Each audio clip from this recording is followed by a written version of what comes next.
from Pandora. Welcome to A Vault Hunter's Guide to the Borderlands, Episode 4. The best Borderlands podcast on the Echo Net. I'm Drew. I am Jeff. Alright, we'll see you next week. So we've got a nice episode for you today. We are going to be taking a look at Borderlands 2 for Borderlands 1 players. So kind of comparing and contrasting the games.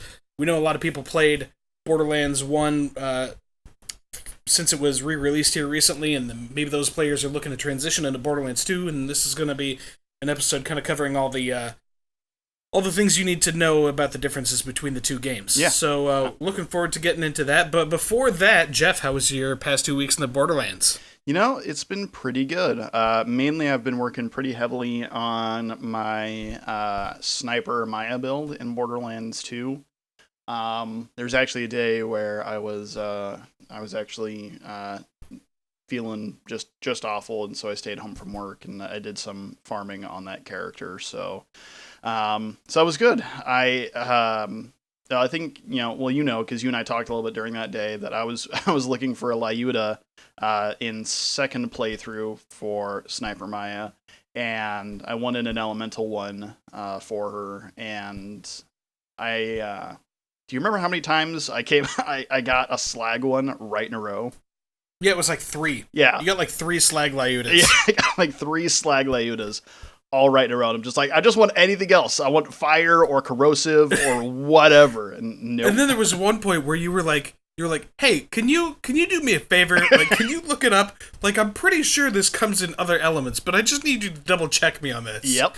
And so I pulled up our old friend Borderlands.fandom.wiki, and sure enough, I was like, yeah, it comes in any element. And you're like, what the shit, dude? Come on. Yeah. I mean, I was already feeling just awful that day, and then doing that did not help me at all. So, but yeah, no. Once I end up doing that, I end up running through a couple of things, and it was good times. So I was thoroughly enjoying it. That's kind of where I've been at recently. I did also start a brand new brick on Borderlands Classic, I guess. OG Borderlands. Why do I feel like that should be like a comic about Brick's life? Like at some point, like either before, Borderlands, or like, or like after Borderlands 2 or something like that. Just a comic called A Brand New Brick. A Brand New Brick. So, yeah. Well, they do have Borderlands comics, right? Like there was like a Borderlands Origin comics. I did not know that. Yeah. So that'll be another episode. We'll get into that another time. Yeah. Who put those out? Just, do you know? Let's see. Let me take a look real quick. Put me on the spot. Borderlands Origin. Well, it was written by Mikey Newman, so there's that, which is pretty legit. So, let's see. Oh, okay. Looks like you can find him on Comixology, and let me see if there's anyway. Oh yeah. So that was published by IDW. So okay, cool. Yep. All right, sweet. Yeah, I had no idea. I'll have to look into that. Yeah, the series delves into, according to borderlands.fandom.com/wiki. Of course. Yeah, the series delves into the origins of each of the 4 Vault Hunters in Borderlands, leading up to their arrival on Pandora and boarding Marcus Kincaid's bus to Firestone. Sweet. Yep. So, anyway, yeah, like I said, that'll be, something we'll get into at some point. Maybe we'll have to take some time. We'll just go through and we'll read them and then, kind of do a recap on them or anything like that. So, anyway. Yeah, that'd be fun. But yeah, so that was my time in Borderlands past couple of weeks. How about yours? So I didn't really get a whole lot of time in there. As you know, I bought a new guitar recently, so I've been spending a lot of time with that thing. But yeah, I did play a little bit of Borderlands 2 with running my Axton build still. I farmed the bunker for a little bit, did like 15, 20 runs, got a single bitch out of it, and like, come on, ridiculous. And then I decided to go and farm Hunter Hellquist for a B.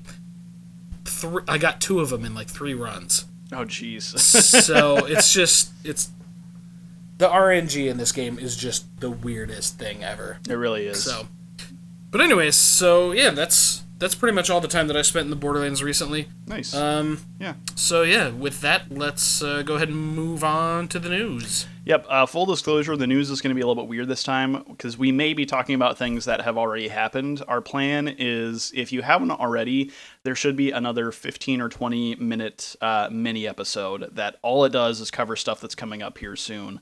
Because we're recording this on Saturday the 8th, and literally tomorrow is E3, is Borderlands, main new gameplay reveal and stuff like that at E3 tomorrow. Mm-hmm. So, but we have a schedule, and we do these things, when we do them for a reason. So we just figured we'd do like a brief overview of news outside of that, and then we'll do like a little 15-20 minute mini-sode, recapping that stuff. We'll probably record that tomorrow night, and it will come out before this episode. So if you haven't listened to that, go back, check it out. Man, did we kick ass on that mini-sode or what? We did so good. Dude, we did so good. You remember where I did that thing with that stuff? Dude, I can't even. I was like, man, this dude's crazy. Yeah, it's crazy.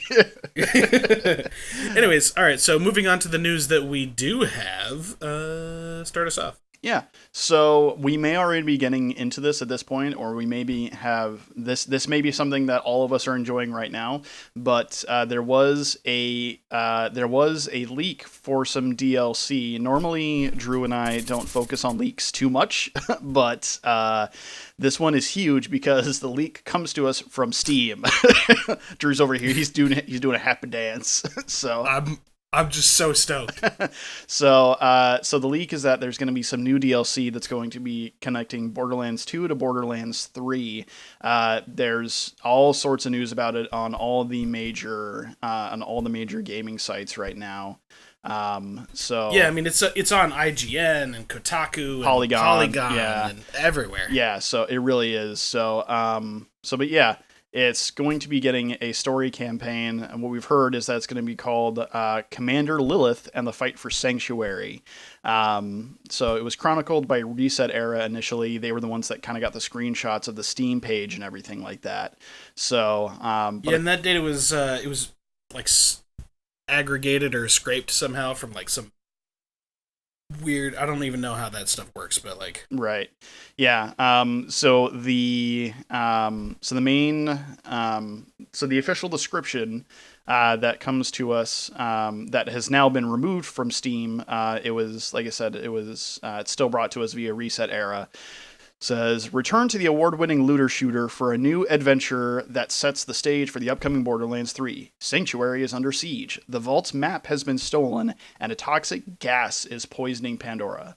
Fight new bosses, explore new zones, get new loot, including an entire new tier above Legendary, and join up with Lilith and the Crimson Raiders to take on the deranged villain hell-bent on ruling the planet. Returning players can pursue an increased level cap of up to 80, while newcomers can automatically boost to level 30 and dive straight into the action. This is dope! Get hyped! Woo! Woo! I'm stoked. Yeah. It's going to be awesome. Yeah, I really hope that they announce this soon. I hope that by the time, you guys are hearing this, you're like, bro, I'm already level 80. What's up? Like, yeah, that's what I'm hoping for, because I mean, it would be sick to have one of those. We all love those moments, like when Gearbox did.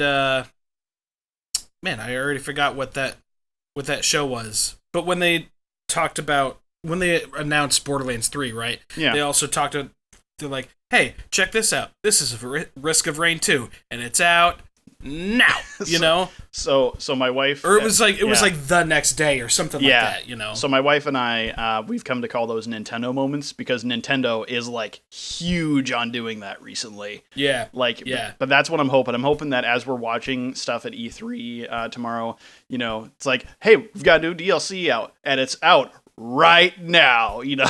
Like, yeah, that would be amazing. Seriously, so. we, you know, like... I think, I think people forget how big this community is, but like, so we haven't had anything new in Borderlands 2 for like 5 years, and there's still pretty easily 15,000 concurrent players at any given time on Steam alone, which is right. huge. So that's not even counting, players on Xbox and PlayStation Network and PS3. Because you can do that, know? Yeah, and so like you don't even have to be connected online and play on PS3. Yeah, and again, that's concurrent players, meaning people that are like actively like online doing stuff. So right. So let's address a couple of things at a time.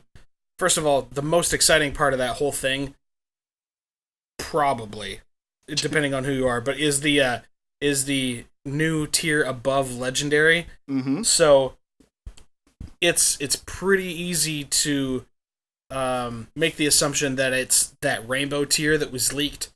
What is that, like 2 months ago now? Month and a half ago, something like that? There was an update when that huge update came for Borderlands 2 a while back, and in the Handsome with collection, the texture packs and everything. With the texture packs, correct. So that one of the updates that happened in there was a new rarity introduced, but you couldn't actually do it unless you went in and force modded it, and even then it didn't actually change anything in the game. So that's right. That was sorry. That was discovered by what was that guy's name? Something Cody. Yeah. Was that? Yeah, I apologize. We apologize for not knowing the source on that. It's been a hot minute, so yeah, it has been a little bit while. So a little while. A little bit while. Yeah.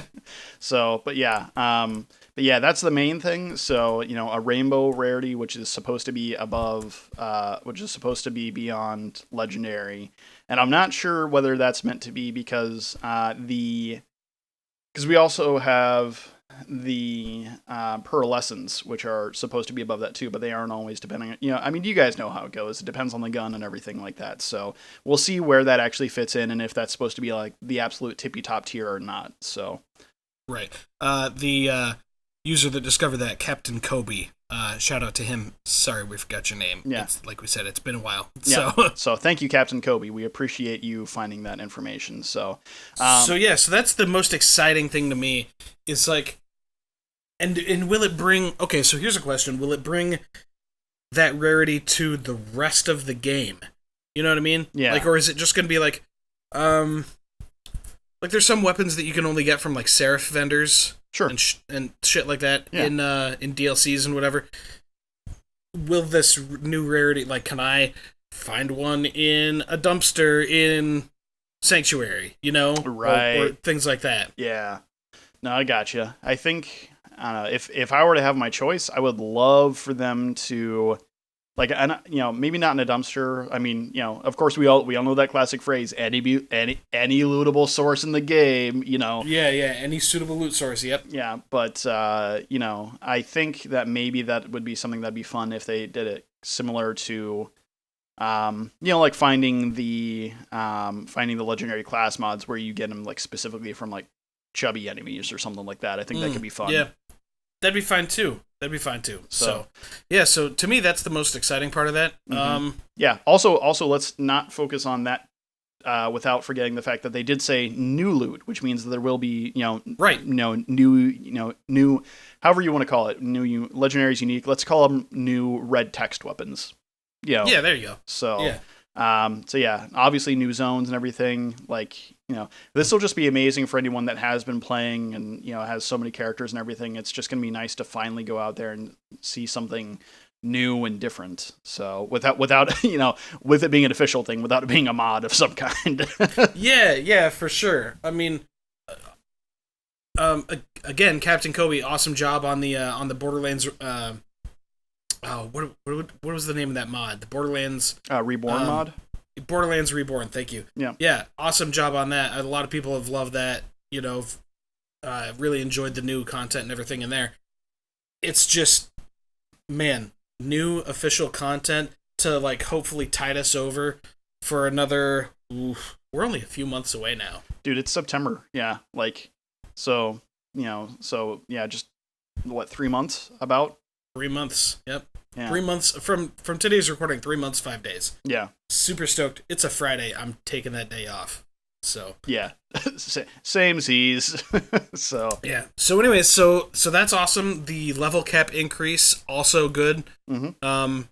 Get to have that much more skills. Yeah. Yeah. Oh man, that's gonna be so nice. Let me actually see something. Yeah, like seriously, what are you gonna do with like 8 more skill points in your skill tree now? I don't know. I was just thinking that. Like, okay, let's say I go through here and let's see.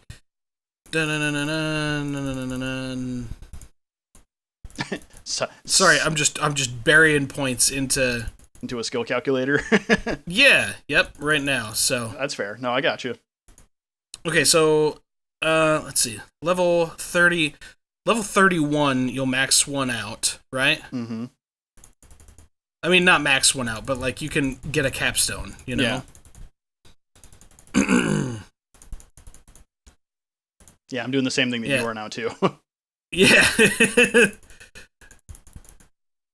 I mean, you can go all the way down an entire side of a tree. Oh, that's funny because it stops you at level 72. So then, let's see, plus another 5, that's 79. You can get... Okay, so if you go all the way down one side of a tree, you can do that on 2 trees, right? And then you can get most of the way down through another one, because you can put another 5 here. So that's 77, 78. Yeah, you'll be like just a few points short of being able to get a capstone in another tree. So you could like almost, if you really wanted to, put a capstone in all 3 trees. I mean, you're gonna be just short, but yeah. I mean, still, just having that many more points is going to be huge. So yeah, for sure. All right. So side note, I really hope that they actually update the skill calculators to reflect that. Yeah. So yeah, let's hope so.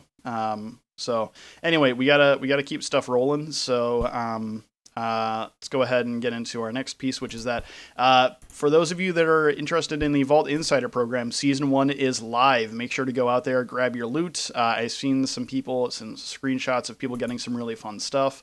It's basically already rewarding you for what you guys are doing, which is, you're interested in Borderlands content, so you're watching stuff and getting to know things about Borderlands, and you're able to trade that for real world loot in the game. So that is going on right now. If you have some stuff saved up from that, go ahead and start, getting your loot from that. So, yeah. Yep. As a quick thing, really curious to see what kind of loot people get. So, go ahead and tweet at us and let us know what kind of fun stuff you guys are getting. So, go ahead and hit us up on Vault Hunters Pod on Twitter, and just share with us some of the fun stuff that you guys are getting. So, yeah, man. This is probably already happening, but, like we said, Gearbox at E3 and everything like that. So we're just telling you that again, because if this stuff has already happened, or if there's been some big news, go check out our mini-so that should already be out at this point, and we'll let you know what the situation is. So it's only about, it should only be about 15 or 20 minutes. Yeah, we're recording this out of order. Doesn't matter. Anyway, moving on. So, Drew, do you want to cover this? Because this is something that I literally let Drew know a few minutes before we started this episode, and he was very happy to hear this. So, yeah. So Jeff let me know as we were discussing, hey, what are we going to include in the news this week? That Trevor Eastman, that we discussed in the last episode, the unfortunate. I don't want to say unfortunate. Like, he's quick recap of the story. He was diagnosed with cancer. Wasn't sure he was going to make it to the official release of Borderlands 3. He was able to get in touch with Gearbox. Requested to play the game early, and he apparently has done so. He has been allowed to play Borderlands 3, and which is amazing. I'm really proud of the community that rallied around him and got all the media attention in order to make this happen.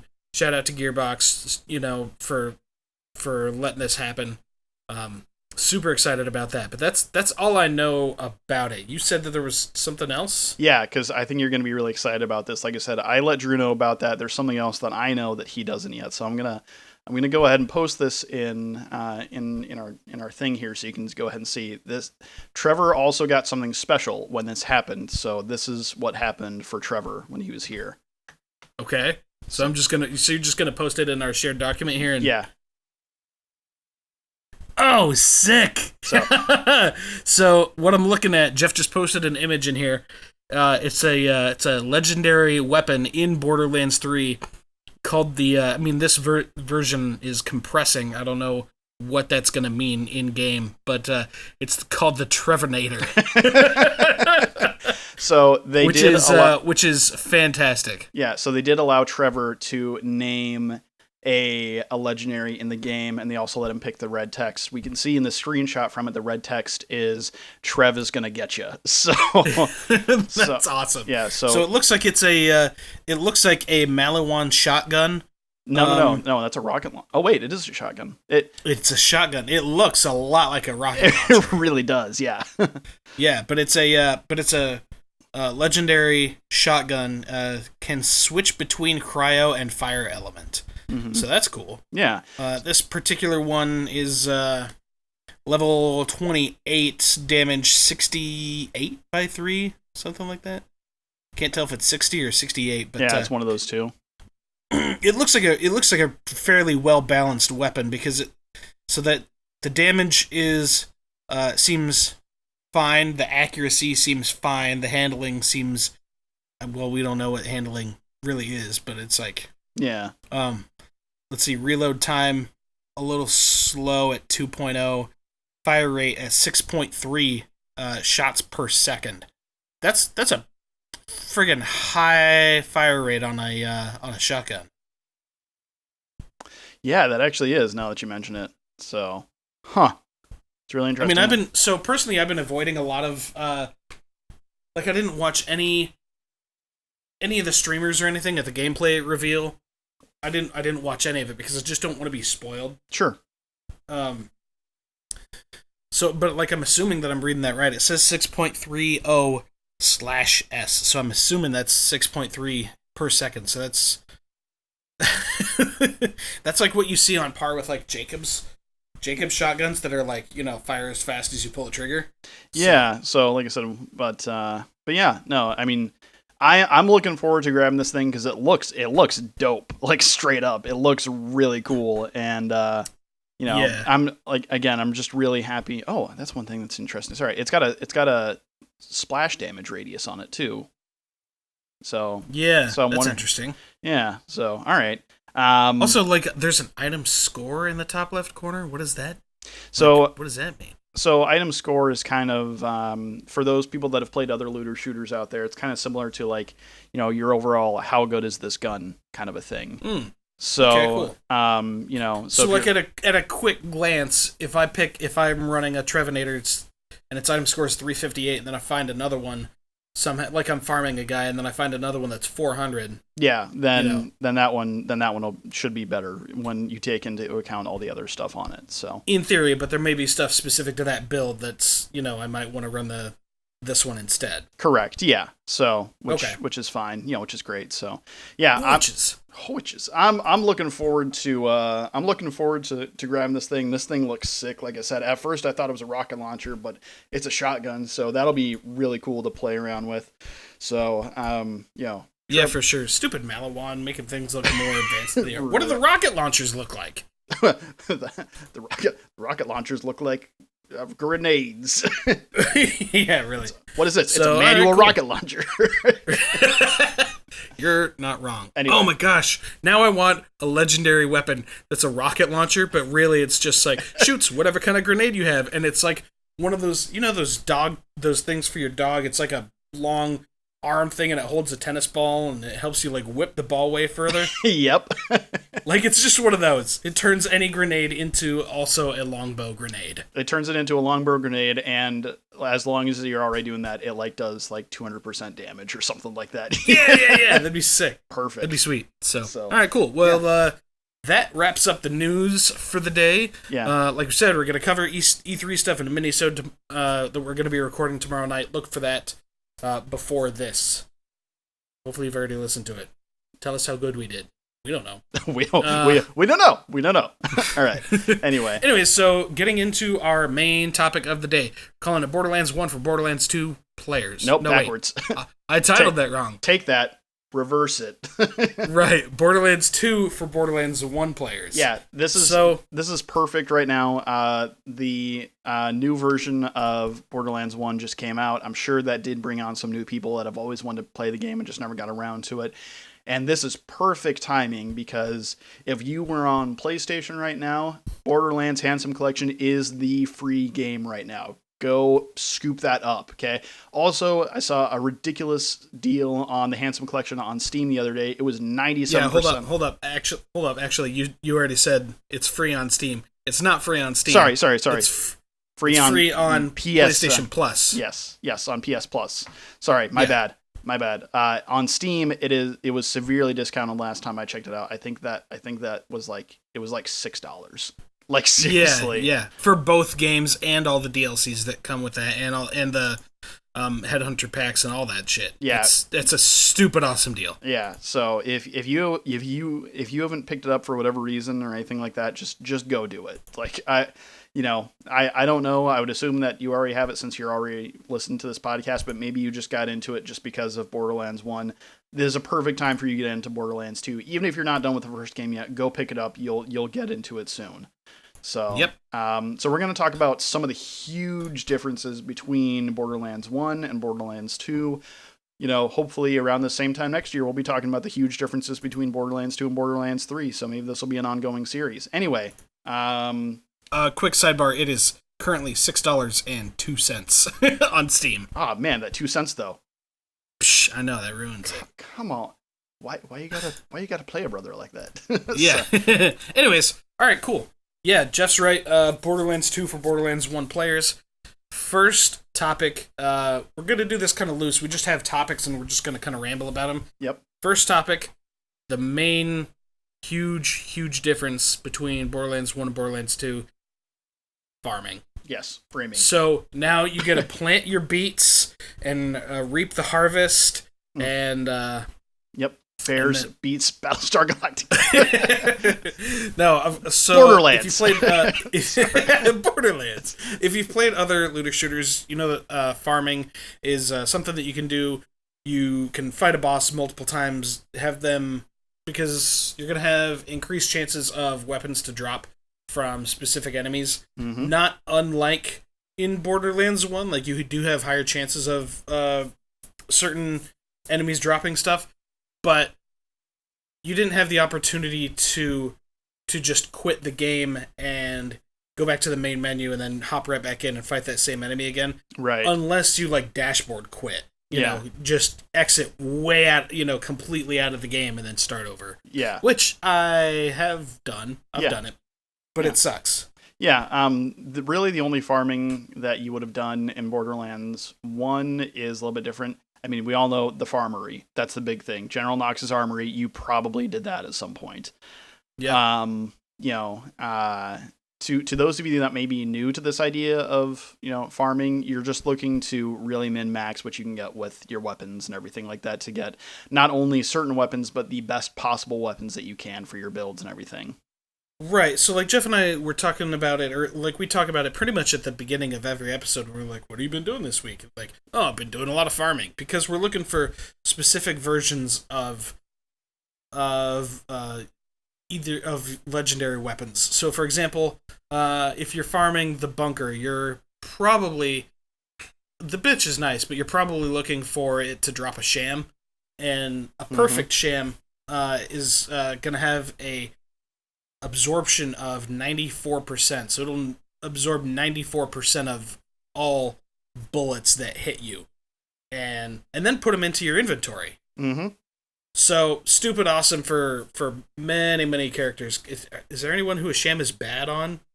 I mean, not really. I mean, usually with every character, there's some kind of a build that the sham is going to work well for him on. Right. So the thing is with the sham though is that you can ideally you'd get one that's a 94% sham, but you can get a 76% sham, which is fine because that's still 3/4 of the bullets that hit you, but I'd rather absorb 9.5 out of 10 bullets.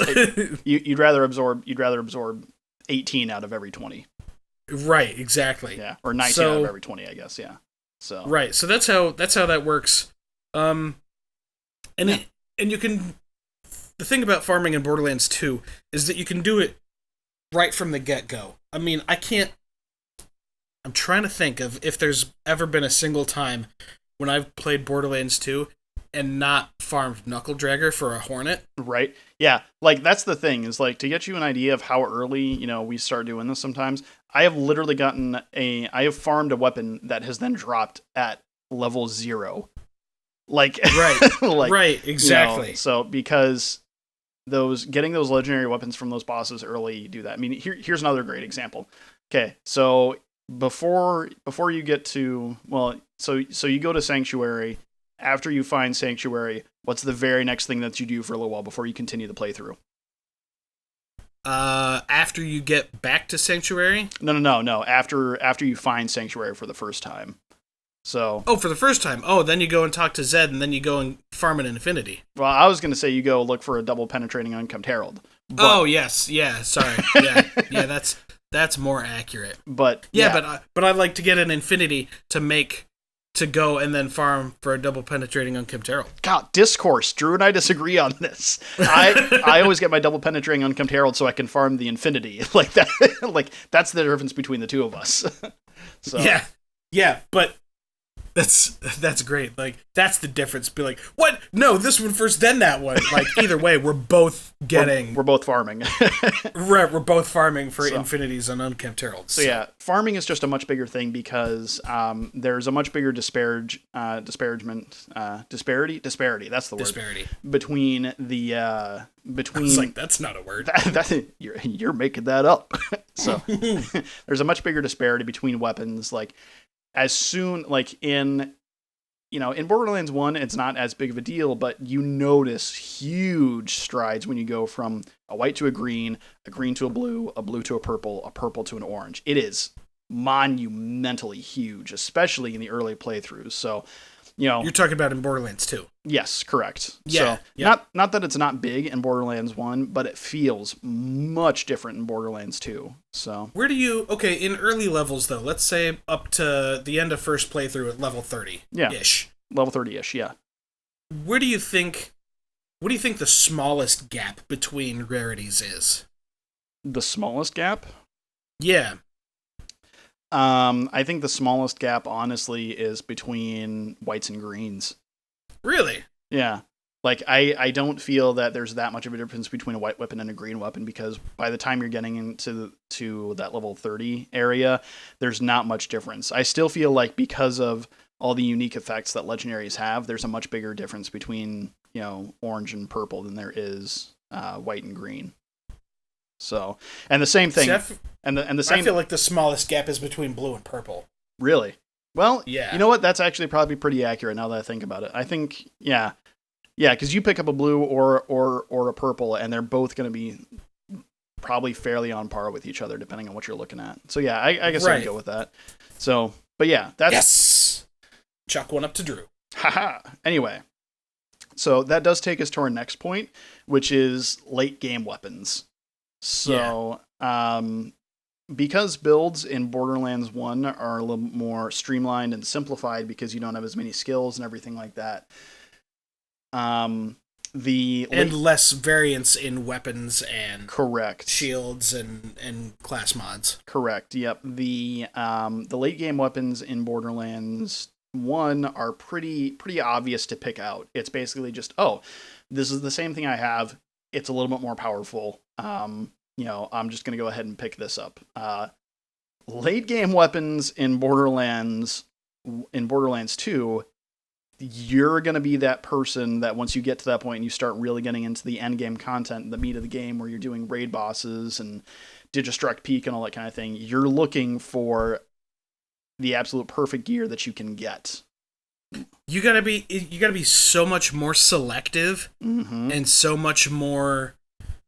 It's really, really important in late game content to know the differences between your weapon parts, like we covered in episode 1, and you need to know the differences in parts and how they affect your weapons and what you're specifically looking for. What tailors best to your play style. You know what I mean? Your play style and your build, and yeah. So, right. Like we talked before about. Okay, so just as a quick example, if you're running an Axton build, you could probably grab a dull assault rifle and have it be fine. Mm-hmm. But if you're running a grenade Axton build, you're going to want a Torg one, mm-hmm. Because you're going to have that explosive damage, and you're going to want like an Vladoff barrel on it to make sure you've got a high fire rate, or mm-hmm. or the Torg barrel, or it's really, really important to know the differences and to look for the best one that plays to your character's strengths at that time. Yeah, like he said, like even then, E-Tech weapons are great on just about any character. Like you can build around E-Tech weapons with just about anyone. But with Axton, because of him, you're going to want to make sure that that's a TDR one so you get that grenade damage off of it as well. Yes, there you go. That's a really good example. It's all those kind of things. Now, here's the thing, too, is that once you get into late game, stuff scales ridiculously. As a point of reference, someone who's huge in the Borderlands community is Admiral Baru. He's been around in the Borderlands community for a while. To give you an idea, shout out to Baru. If you have never seen this, it's quite telling. A few years back, or I'm not sure how many years ago it was. I know it was a number of years back.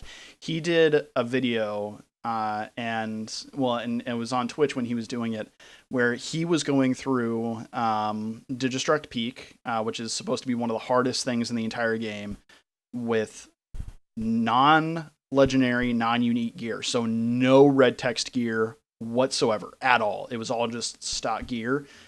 It took him about shit that you could find like we talked about in episode 1. Correct. Like your whites through purples. Yeah.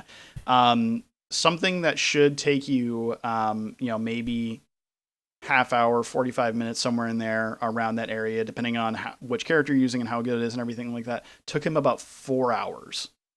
That's bonkers. I can't even imagine. And he had to be extremely specific on everything. Like he was doing it solo, and when he did, he would fire with a like fire sniper rifle or something like that, and he would, once he was done with that, he would switch to an SMG, and he would also switch out his relic and his class mod at the same time, just to absolutely have to min-max it out. So that's nuts. It is. I can't even imagine. Yeah, so like, and to the point to where he would be like using a TDR weapon. Okay, so he'd have one relic on for the TDR weapon, and then when he would go to reload it, he would throw it, and before it hit the enemy, he would switch to an explosive relic so it would do more explosive damage. Like, he had to go that in depth on it just to be able to do that. So late game gear matters. You will be running unique and or legendary gear for that to make it work. So you really got to look more in depth into it. So bringing that along, that brings us to our next point, which is maybe you're sitting here, you're like, what are relics? What the hell is that? So can you go ahead and pick that up? Yeah, so relics are a new wearable item, I guess you could say. It's a new equipable item that gives you bonuses to different things. It's mainly like, think of it as like a mini class mod, kind of. Yeah. It's a mini class mod that anyone can use. Yeah, there you go. It's a universal mini class mod. It's you can get things like manufacturer specific ones. Like a Hyperion one is going to increase your accuracy with Hyperion weapons specifically, stuff like that. I personally really like the Moxie's Endowment, which gives you bonus XP for combat kills. Really love that one. There's one that comes with the Game of the Year, or that comes with the Handsome Collection version, that increases your likelihood of rare drops by like 5% or something like that. Yeah, I don't remember if it's... So there's relics for just about everything, and finding one specific to your build is always going to be beneficial. Yep. Could be something like grenades do more damage, or higher chance of elemental effects, or whatever it happens to be. Yeah, fight for your life time is shorter. You get more health when coming out of fight for your life. There's even a couple of unique ones that you can pick up. Like one of them is just the vendors in town count down quicker, which is just kind of weird considering you could just like save quit and then go back. Right. So thanks for that. I'm actually for my Axton playthrough right now that I'm doing. I actually have. I'm kind of min-maxing and swapping between two of them. Because what I'll do is I'm running the one that increases your rocket launcher ammo capacity. Yeah. So I like max that out, and then as I'm farming the bunker, I'll whittle it down to almost nothing, and then hop back up top, swap to the Moxie's Endowment one, so I get bonus XP, and then fire a single shot into the bunker, kill it off, get the bonus XP, look for the sham that will never ever be there, and then do it all over again. Yep. So, man, by the time you're ready for that next playthrough, you're gonna be so overleveled though. No, I've kind of bailed on it because, like I said, I found a couple of Bs, so I'm just gonna run a B for now. And, okay. It's pretty sweet. It's kind of nice. So. Yeah. So. So that's relics. You get them. You can get them again. Any rarity, white through. Are there legendary relics? There are, right? There's purple ones. I know that. Right. So I'm not sure if there actually are legendary relics. I'll have to take a look at that. I'm not gonna look at it now, but yeah. No, I mean, but yeah. So they have the same rarities: white, green, blue, purple, purple. Purple, double purple. Yeah. So look for the best one that suits your play style. Yeah. Moving on. Next topic is corrosion in Borderlands 1 versus slag in Borderlands 2. If you listened to our previous episodes about the builds, about the Borderlands 1 character builds, you'll remember that when discussing Mordecai, we talked a lot about corrosion and how beneficial it is to Mordecai because you get 15% bonus damage after corroding a guy or corroding an enemy, and that is similar to how slag works in Borderlands 2. Yep. So yeah, the way that slag works is it's not a damage type. So you're not actually going to be, if you shoot someone and you slag them, you're not going to actually get any additional damage off that. What you will have is that you'll be able to do more damage. You'll be able to do more damage to them with any other element. So it's kind of taking what corrosion does and splitting it apart a little bit. So corrosion still works really, really well against armored enemies and everything like that. The biggest difference now is that and there's a freaking lot of them in Borderlands 2. There are. Speaking of which, a little mini side note here. They have different colored health bar above them now. Because they didn't in Borderlands 1. Now if you're looking at an armored enemy, they'll have a yellow health bar instead. Yeah, so it's super obvious. Like, this guy's armored. Yeah. Hit him with corrosive damage. Correct. Whereas in Borderlands 1, you're just like, I don't know what counts as armor. Other than Lanceman, Crimson Lance. Like, that's very obviously armor. Yeah, it's kind of like, in Borderlands 1, it's like, I think that guy's wearing armor, so he's probably armored. Like, that's kind of how you figured it right. out. So in this, it's very clear when they're armored or not. So and the best way to deal with them now is not just hitting them with corrosion; it's hitting them with slag, so that your corrosion does even more damage on top of it. So right. So usually what I like to do is, I might hit someone with a slag, like, whatever, like a slag pistol, and then switch to maybe a shotgun or something like that does a lot more damage, that's corrosive or something along those lines. Mm-hmm. So yeah. What are your favorite, like, if you're in need of a slag weapon, what do you like? What are some, like, uniques or legendaries that you look for in a slag variant? Oh, Grog Nozzle, for sure. I mean, the Grog Nozzle is always going to be slag, but if since I run. All right, so I mean, to be fair, that's like a layup of an answer, because the Grog Nozzle is, like, hands down by far the best choice. If not Grog Nozzle, then Okay, if I'm running a melee 0, then I'm definitely gonna be running a slag bladed ruby for sure. Yeah, So, that's a good one. I'm gonna be doing that. Trying to think what other slag. Oh, obviously, another kind of a layup answer, but the legendary weapon, the Slagga. So, Oh yeah, yep. Slag is awesome. Yeah, it fires. Slag. Yeah, fires. Slag version Infinity, super nice. There's no slag infinity. Oh, there's not? Oh. Why did I think there was? I could have sworn that I had at some point. But did you though? Maybe it was a dream. That's because you modded it in. You used hacks. Drew dreams of Slagfinity. So is that like Jiro dreams of sushi? Yeah. Right. Anyway, but yeah, no, it's one of those things where slag was nice when we didn't have to rely on it. Like yeah, oh yeah, that's a crucial point. So like you're like, oh cool, so slag is helpful. No, slag is very, very important in late game. Okay, slag is necessary. Yeah, it's a must-have in late game. Corrosion you can get away with not. You can get through all the playthroughs of Borderlands 1 and not use a single corrosive weapon. Yep. So you can't do that in Borderlands 2 with slag. Nope. It's just not. Nope. Unless you want to pull a Admiral Baru and take, 8 times as long to play everything because you got to hide and swap crap and whatever else. That poor man. I feel all the feels. Yeah. All the feels for him. I'm so glad that I'm so glad that he's a professional streamer because could you imagine if you were just like some dude that was just like doing that? Like, it's like, oh, I did it. It's like, you did what? It's like, oh, I beat Digistrike P with no uniques. And like the dude next to you is like, I don't know what any of that is. Right.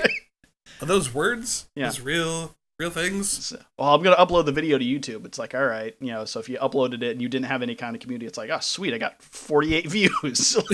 Right. So yeah, so at least he got something out of it other than bragging rights. Yeah. So, yeah. Yeah, next thing that we're going to move on to is, you're probably starting to think this sounds overwhelming. That's okay, because the next thing we're talking about is customization. There's just way more customization of everything.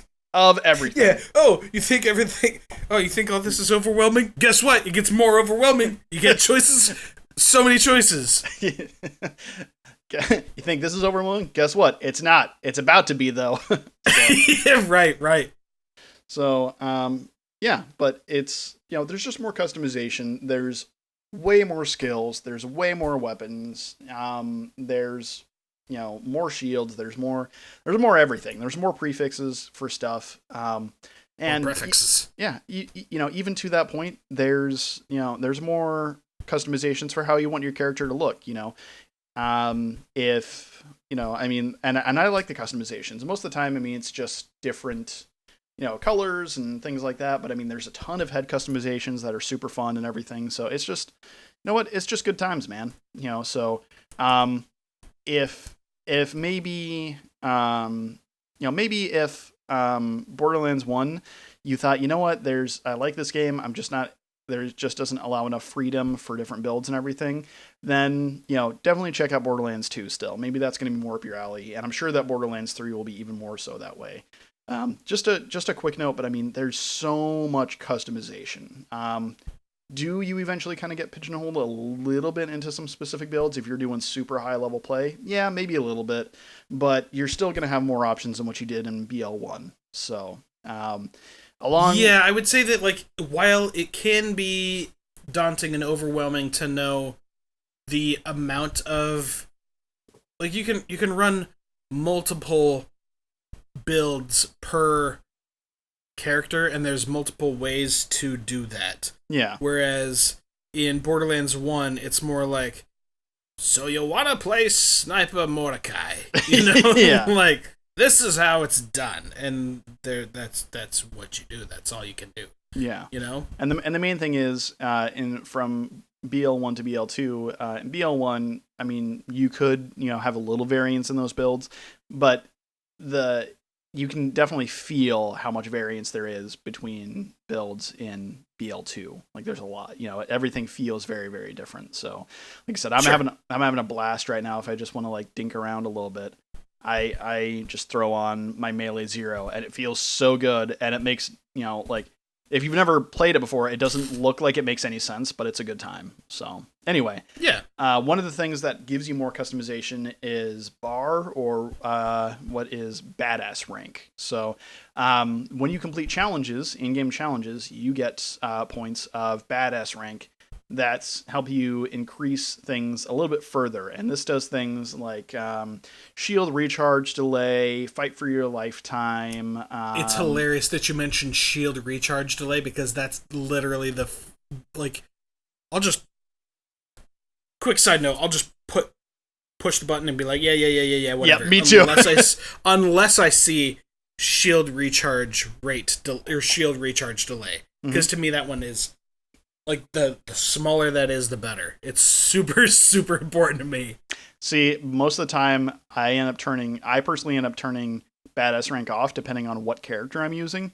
Because if I'm running, like, certain builds of Krieg or Salvador, I don't want shield recharge delay to be minimized, because those guys do so much more damage when they don't have a shield.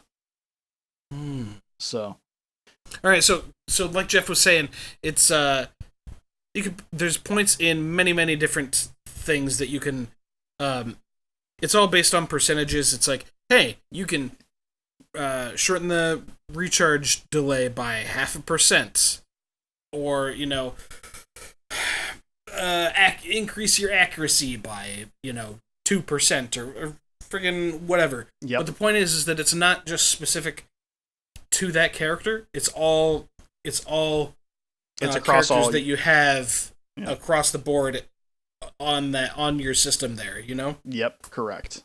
So yeah. So like if I have a single Krieg and I haven't put a point into shield recharge delay, fine. If I've got 14 different characters going, it's across the board on all of them. And you can't reset it. You can either turn it off and that's pretty much it. So yep. So, but like I said, you do have to kind of watch that a little bit, because it can mess with your builds. Like if I'm running Krieg, one of the skills I usually take in him is for most of the time is Embrace the Pain, because when it's fully stacked with 5 points into it, and then you can get it higher than that even, so it's 5% per stack.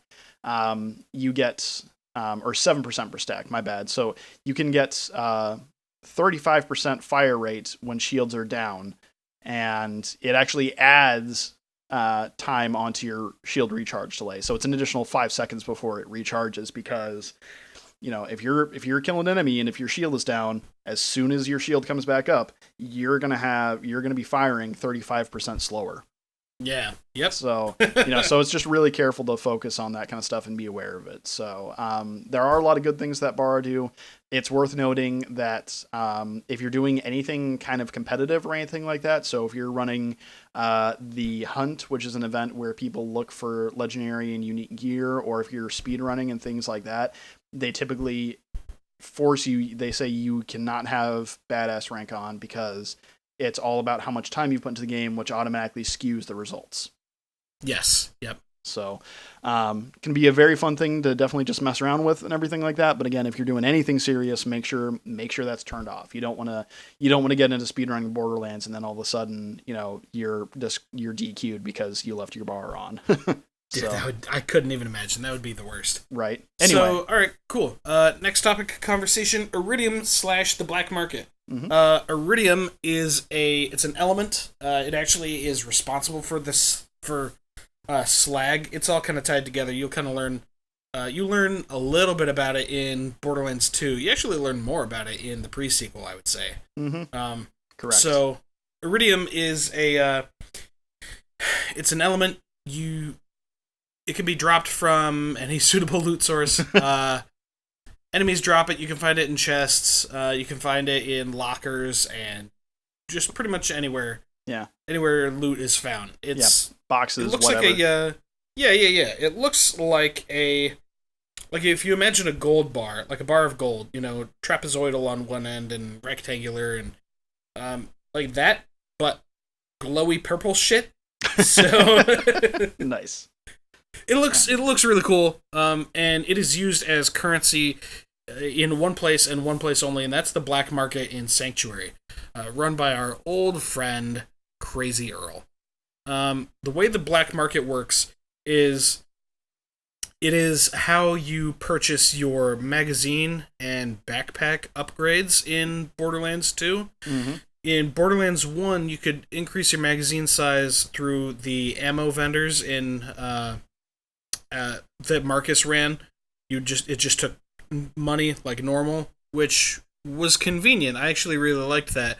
But in this game, it's done only by Crazy Earl, only in Sanctuary, and you can do it by weapon type.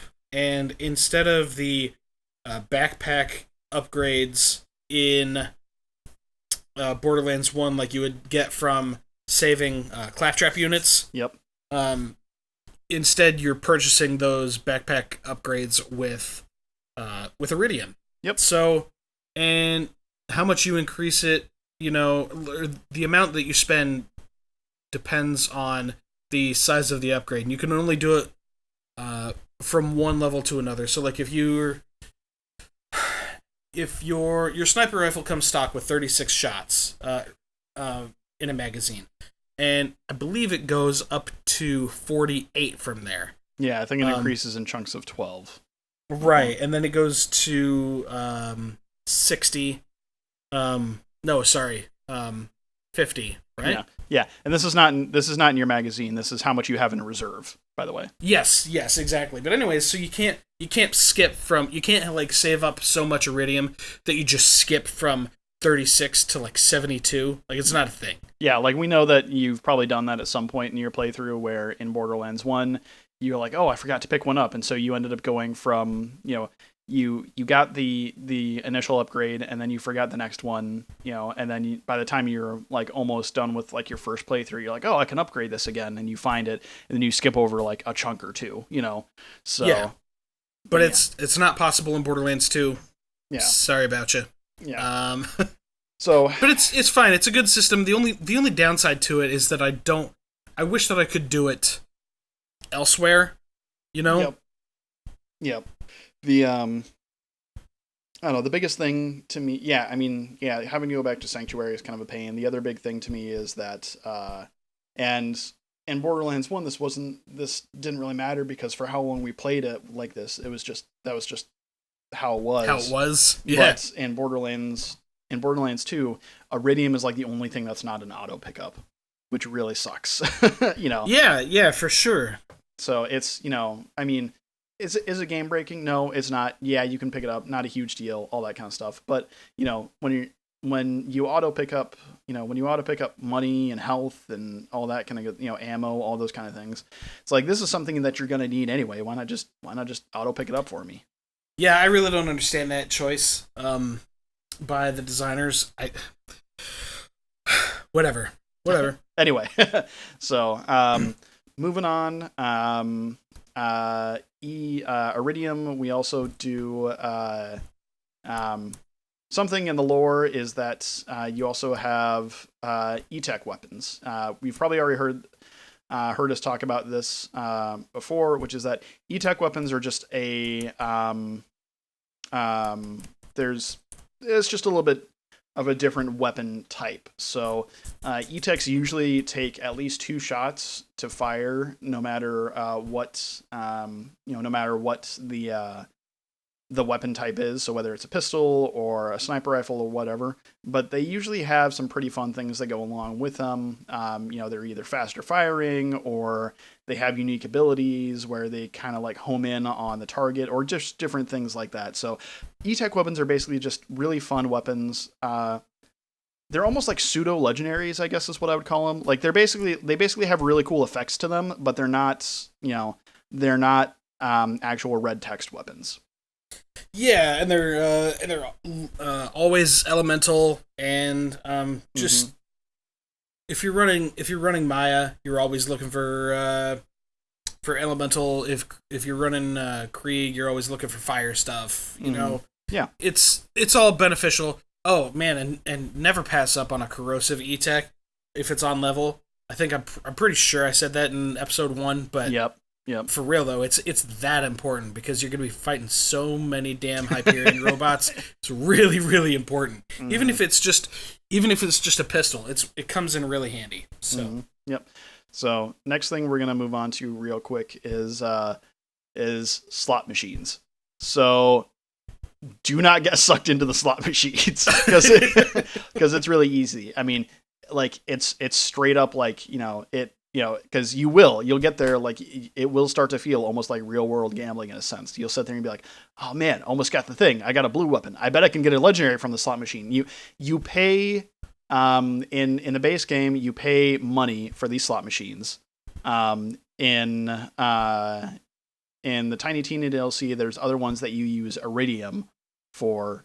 And what you're doing is you're basically gambling with these in game. Don't worry, there's no real world currency to put towards it, so you're okay. But yeah, no microtransactions or anything like that. Yeah, so you're okay there. But basically, what you're doing is you're taking these things and you're gambling with your in-game currency, and you might you just get stuff out of them. Whether it's you might win some other money or some Iridium or a skin customization or a gun or anything like that. It's not a great way to actually get stuff, though. No.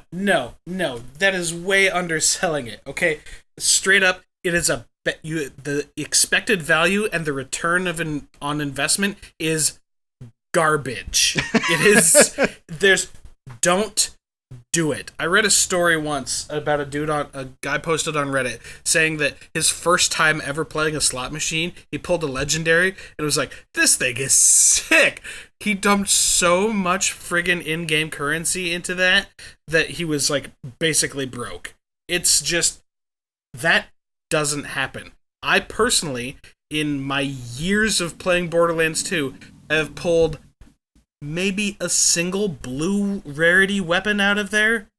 I mean, and they give you a little taste because it's like hey, it only costs $569, but like when you get it, so you'll get a cash return and it'll be like $350. That's still a loss of money. You're still losing 100 and whatever, Yeah. Like it's not, I can't accuse them of being predatory because like we said, it doesn't actually involve real world money, but it's still like a feel bad to me. Stay away from the goddamn slot machines. It's not worth it. So I will say that one of my earliest experiences with a slot machine was partway through. So it was my very first playthrough of the game, and my wife and I were playing it on PS3 split screen. So this tells you how long ago this actually was. This was like, this was like during the first week that it launched, and we were going through and we were doing every single side quest in the first playthrough before we got to the end game. Like literally every single one. So the game was at like level 16. We were at level like 30. So, okay, here's the thing. I put some money in. It was just a thing. I'd go to Sanctuary. I'd put a little money in, and then we'd go and do the next thing. And I'd come home, come back to Sanctuary, put a little money in, whatever. Okay, so I'm level 30, and I got a level like 16 volcano from it.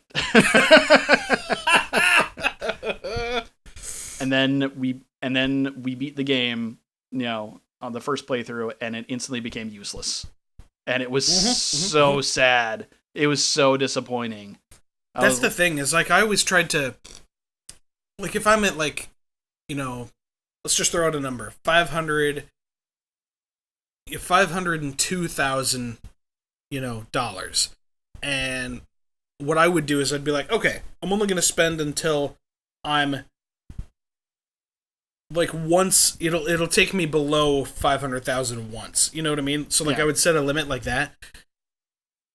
It just doesn't matter. It's just a waste.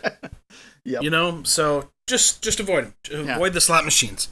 Yeah, like seriously, like people have done numerous videos talking about how long it takes to get a legendary, and it's bad. You know what? If you want a better use of your time, go farm a cobra.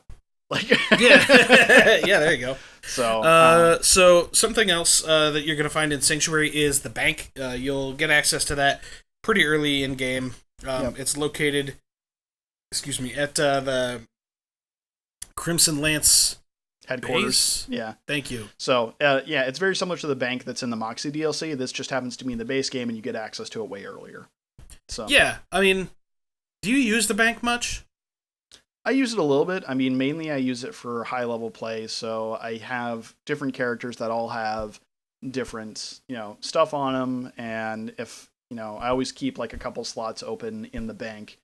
That way I can put other stuff I find or whatever just to be able to switch stuff out for those characters. So yeah, all right, that's fair. And the way you do that, yeah. So, well, just for that. However, what happens if you want to switch out things between characters? Well, let me introduce you to Claptrap's secret stash. No, it's not a euphemism.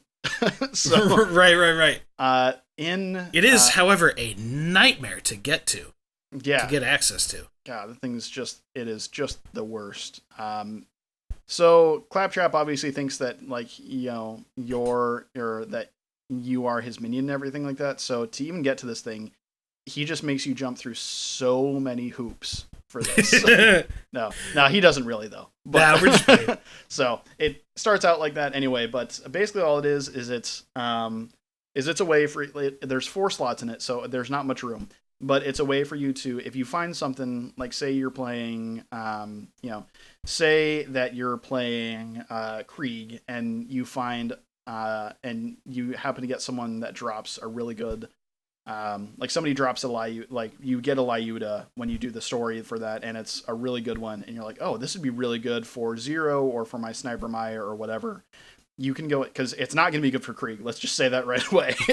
So it's just not. It's just not. You're going to go ahead and take that, and you're going to put that into the secret stash. And when you load in there with any character, whichever character it is, you're going to be able to pick it up from that same secret stash. So it's just a really fun, convenient way to pick up things between characters. So no big deal. That's basically it. Again, there's only 4 slots in it, so use it sparingly or use it often. That's what I'll say. If you're not going to use it, if you're going to use it a lot, make sure you take stuff out of it a lot. Or, if you're not going to use a lot, then it's okay to go ahead and keep things in there. Just remember that you only have those 4 slots. I can't say that any clearer. So, do you have anything that you keep perpetually in your secret stash? I do usually keep a perfect double penetrating unencumbered herald in there. Same. I was just wondering. So mine's the one that I have in there is only a level 9, but it's really handy. It just avoids, I don't have to farm Savage Lee at all in first playthrough. So super nice. Yep. So that, and then a couple of the relics, like a couple of the really fancy relics that you can get. Like the was it like the blood of the seraphs and stuff like that? Yeah. Yep. So anyway, just those. So moving on, we also have the golden chest. So people that are now into Borderlands 1, they added the golden chest in there, so you're probably pretty familiar with this. But keep in mind, you will not be able to find any legendary weapons in the golden chest. That's not how it works. Not in Borderlands 2. Never. Ever. So you can find them in Borderlands 1. I know you can get the new Gearbox legendaries in Borderlands 1. You will not be able to find it in Borderlands 2. So still, that being said, it's super handy. Personally, the way that I use it is I kind of hoard my golden keys, which you can get from. You can follow Randy Pitchford on Twitter or Gearbox or Borderlands.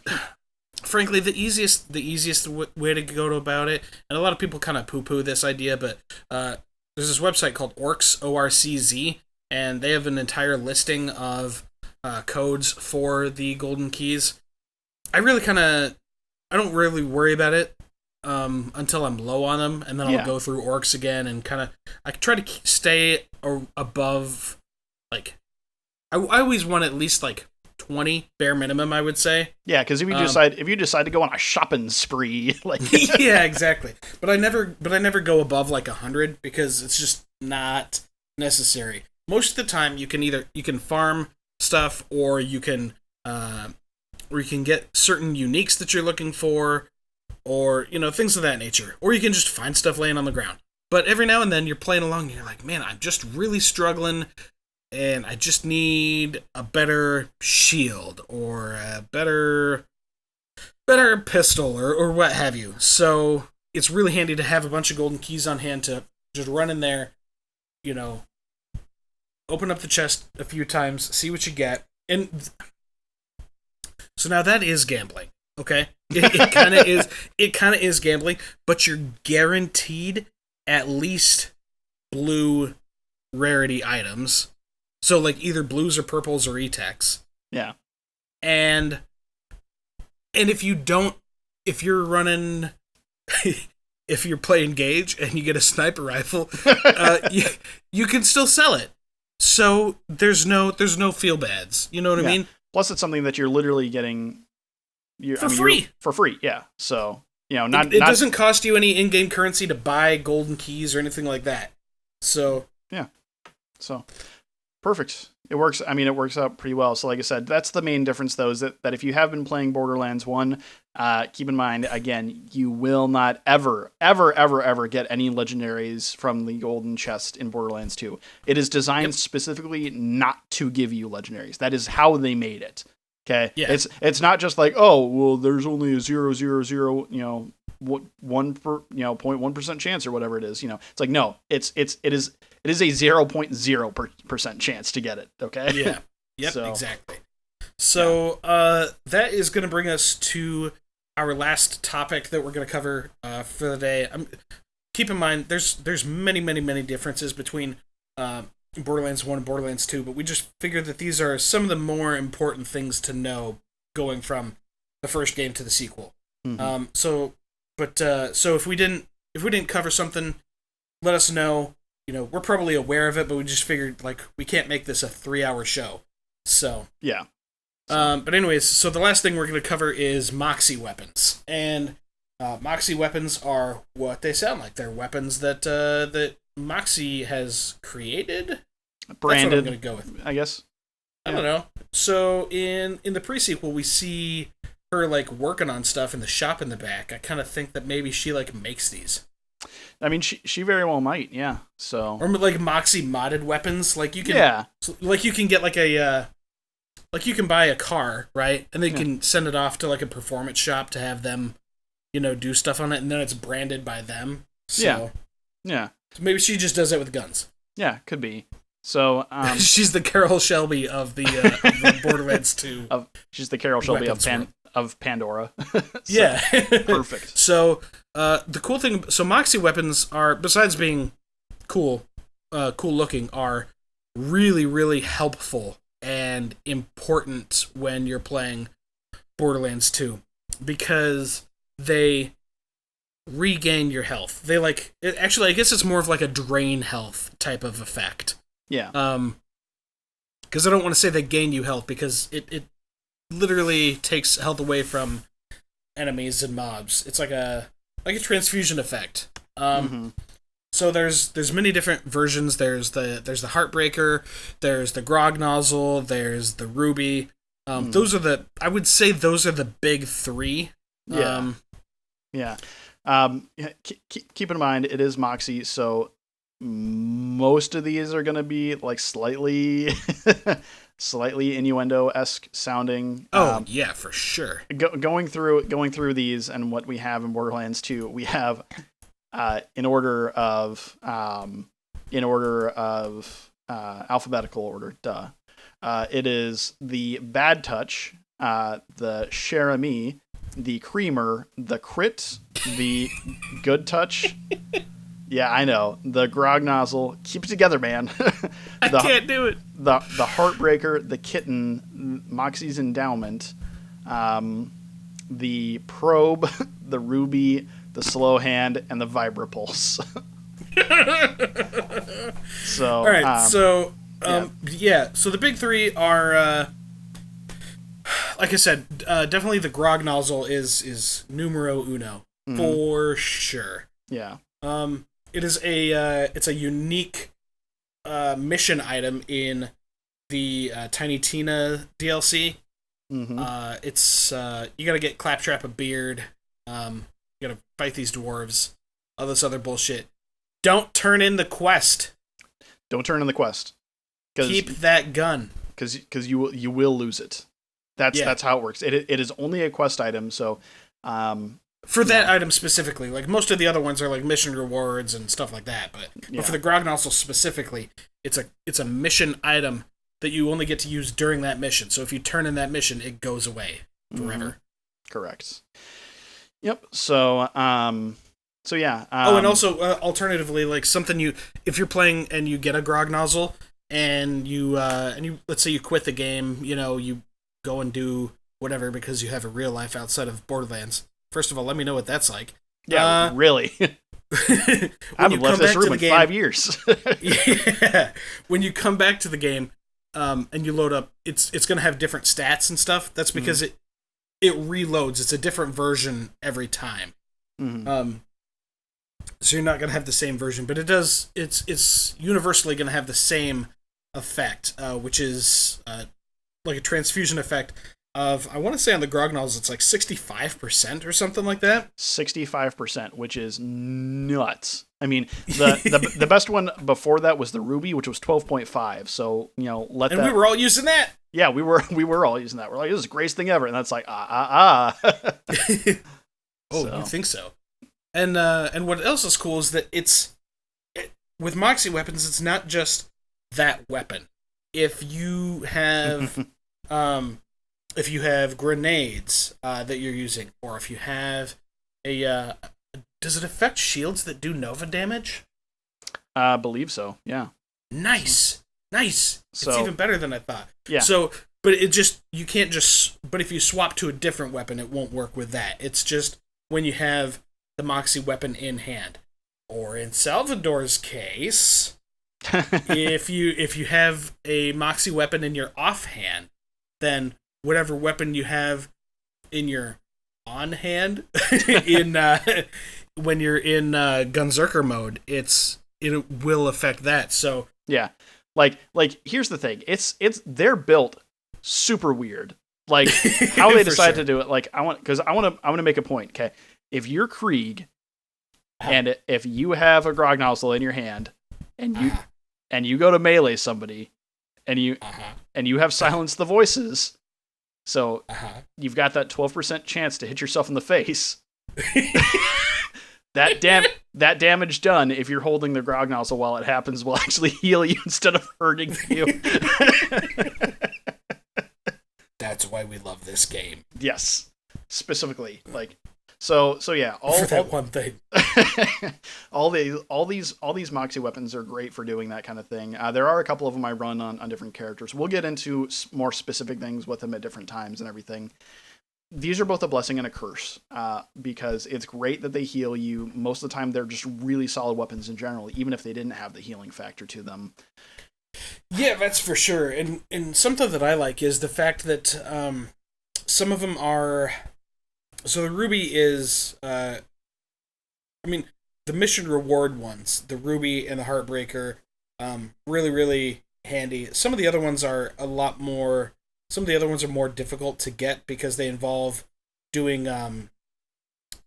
arena style challenges, like the Circle of Slaughter and the Creature Slaughter Dome and just stuff like that. But sure. But the Heartbreaker and the Ruby are both available in the vanilla game without doing any extra craziness. Yep. And the Good Touch is the Good Touch and the Bad Touch. You can get either one of those just for giving Moxie a shit ton of money, which is really nice. Yeah. Yeah. So the Bad Touch is Corrosion SMG that you give that she gives you after you tip her $10,000 in her jar, and the Good Touch is an incendiary one that you get after tipping her $20,000. Yeah. So the reason I say that they're a curse is because here's the thing: is that with like anything, when these became prevalent and the more of them that they did, these also became necessary for the game as they balanced around them. Yeah, that's for sure. And that's just kind of how Borderlands is. Like if you want to go through all the way to OP8, you're gonna need legendary, slag, moxie, like all these different kinds of weapons. Mm-hmm. But they all have their place. They're all super handy, and frankly, they're kind of fun. They're just fun, They are. Yeah, absolutely. So, I really like using the kitten. That one's a fun one to have on Krieg. I actually have a corrosive kitten on. Ew, it's an assault rifle. I've got a spinny barrel one. Oh, okay. So, because with Krieg's skill, I can have that thing to where it just has it's got so much ammo. Like, nice. Yeah. So, because the more he hurts someone, the more stacks he has, then the bigger his magazine gets. So you're literally like, it's like, all right, I've reloaded this thing 3 times and now I'm out of ammo. Like, right. So. Also, when you and your wife and I were playing recently, we decided to grind out the creature slaughter thing for a while, and you ended up getting a hail. Mm-hmm. Yep. So, because that's the mission reward for that, sorry, not the creature slaughter. That's the Finks slaughterhouse. Yeah. In the fridge.